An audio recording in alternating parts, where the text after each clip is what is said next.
White flags, whether you're waving them to surrender or just signaling that you've given up on Monday mornings, are universally understood. But why white? Turns out, China and Rome had two very different ideas. One was all about deep philosophical meaning, the other, straight-up practicality. In China, white has long been the color of mourning, death, and surrender because, well, if you're giving up in battle, your fate might not be looking too great. The Book of Later Han, Ho Han Shu, recorded that soldiers waved white banners to signal submission. Why?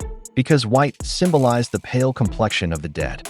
Philosophically, surrender was akin to accepting the inevitable, embracing humility, and bowing to fate. It was like saying, "We are as good as dead, please don't make it literal." Classic Chinese thought, everything has a deeper meaning. But Rome? Oh, the logic was way less poetic.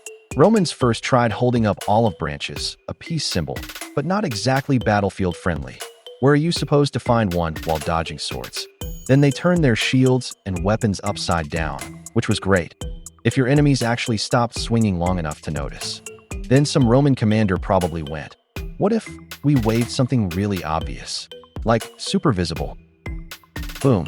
White cloth became the ultimate battlefield surrender hack. Romans weren't about poetic symbolism. They were about staying alive. In a dusty, bloody battlefield, what color stands out? White. That's it. No deep philosophy, no celestial metaphors, just good old-fashioned, "Can you see this? Don't stab me." Romans would wave white togas, shields, or cloths to signal surrender, simply because it was the most visible color in a war zone. And guess what? The Romans were powerful, their empire stretched far, and their tradition stuck. The white flag slowly became the go-to symbol for surrender worldwide. Did they philosophize it? Nope. They just made sure they didn't get skewered. So who did it first?